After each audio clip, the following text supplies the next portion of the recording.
All right, so the last part of this is going to be the form totals. So right here, all the way from roof lines all the way down to wreaths, it's going to give you a labor charge, a light materials charge, because that does include a percentage for cords, males and females, adapters, that sort of thing, electrical accessories, and then also, by the way, the clips and the light stakes themselves, those are actually included in the equations for the light charges as well. So when you select on C7 or C9 or anything with light stakes, it's going to actually include the clips and the light stake with that. So, anyways, we get our labor charge, our light charge, light material charge, and then our total. And then down at the bottom, we get all of the totals for all the columns combined here. So, take a look at this real quick. Again, labor totals, light totals, and then our overall total right there. Kind of an all-inclusive total. Go ahead and scroll up here.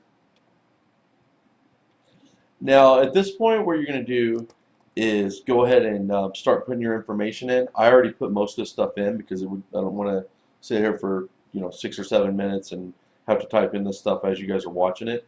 So right here where it says installer, you're going to want to type your information. I just did WHCL Temecula, so if you're WHCL Denver, WHCL Atlanta, wherever you're at, just go ahead and put that in, and then put your address, all that in this area right here. And that's actually, you're going to see a different format on that when you're using it. I'm actually having Matt increase the size of this box as we speak, so it's going to be easier. So you're going to actually do it line by line. Company name, street address, and then city, state, and zip will be all on the same line, and then the phone number will be on the same line. So down here, you're going to go to customer. Contact, I'm having Matt eliminate that as well, because this is not a form that I want you to use for commercial estimates. This is just for residential estimates.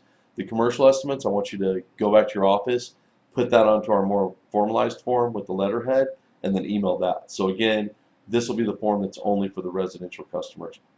One other note down here I wanted to tell you guys about.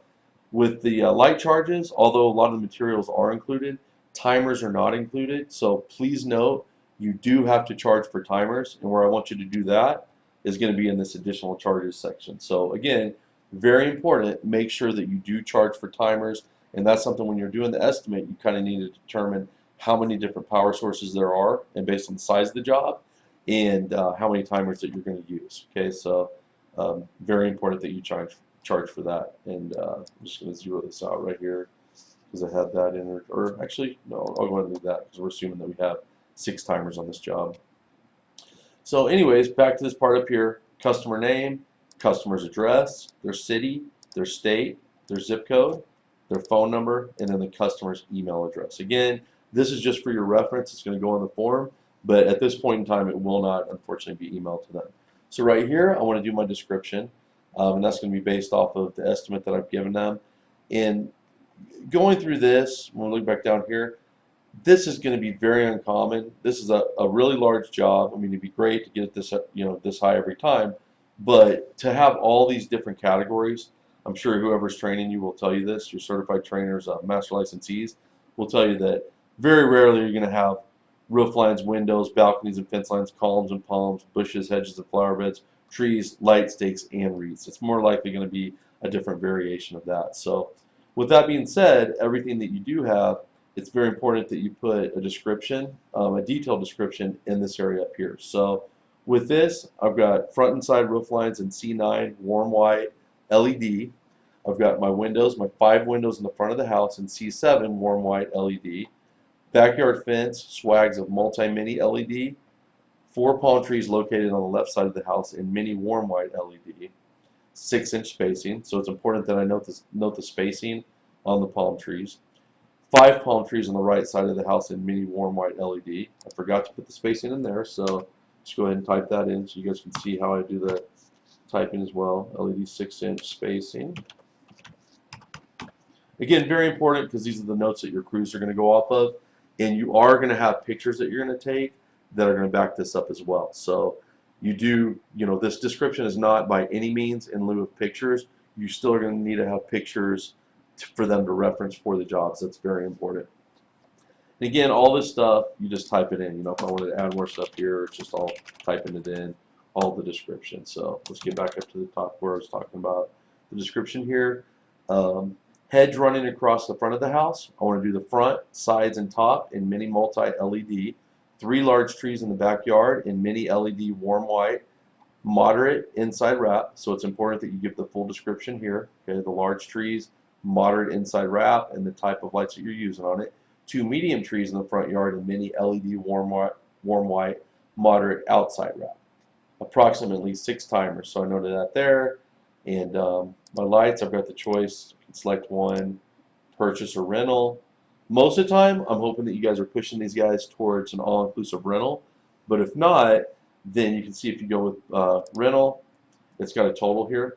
If you go with purchase, it's going to split it up. It's showing you the labor as well as the materials. So I'm going to go ahead and switch it back to rental, which is what you guys are going to be doing most of the time. So it includes everything. Total $6,250.71. That's putting that in itself. Sales tax, this field is not set up as a percentage.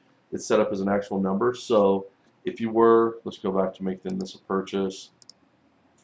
Materials, 3,216. So that's where you'd have to break out the calculator. 3,216. Let's say my sales tax was 7% times 7%. That's $225.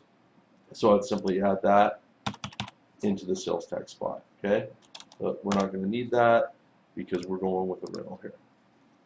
Additional charges, $90 is all I have. I have that for the timers. Again, this is a spot where you could put in any additional charges at all. You know, just if you want to mark something up because you feel like it's going to be more difficult because it's going to be icy or difficult conditions. You know, anything outside of aerial equipment, there's obviously a spot for that. But you could also put yard art here, both the labor and the display itself. So just any additional charges are going to go there. Deposit paid. So generally speaking, you're going to get a 50% deposit. So $63.40 divided by 2 is $31.70. So I'm going to put my deposit in there. Date paid. Let's see. Probably switch this. This will be something else that'll be switched up a little bit. Then I'll have Matt switch. I'll probably move the date paid above the total due, right underneath the deposit paid. So let's just say that's 11/15/2014. So we have a note of when that was paid. Method of payment, check. Balance due upon installation is going to be $31.70.71. Installation date. So because again, we want to go ahead and schedule this job while we're out there. So we're going to schedule the installation for 11/22/14. Installation time. It's going to be 12 and 4. And I'm going to put that with crew number 2. Okay. So simple enough. Just entering in all this information. Like I said, I'm going to switch up a couple things on here. Email. Now this is important. This is the email that I'm just going to email it to myself. So I'm sure you guys will remember that after doing it a couple times. Just remember, you always email it to yourself, not to the customer. So josh@wehanghchristmaslights.com.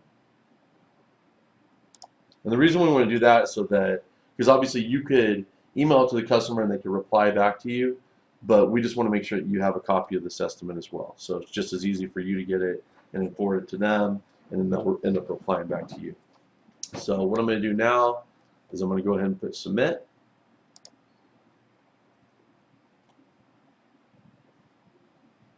So it's processing this right now, and that's it. So I'm done with my labor cost analysis, and I'm going to go ahead and pause for a second. I'm going to make sure that email came through, and then I'll open that email up and show it to you and show you how it comes to you.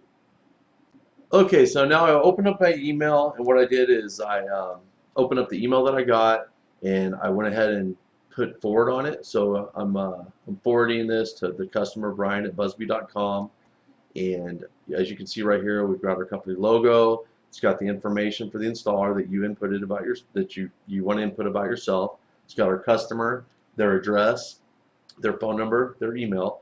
Our description is all right here. So this is all basically what we entered in on the previous page. Lights, purchase or rental. We know it's a rental. Our total, $6,250.71. No sales tax. Total due, $3,170.71. Deposit paid, $31.70. Like I said, this will actually change the format to something more like this.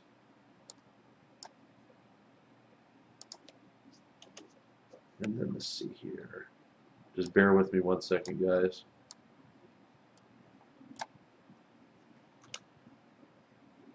Just make a couple changes. Make one more change. Here we go.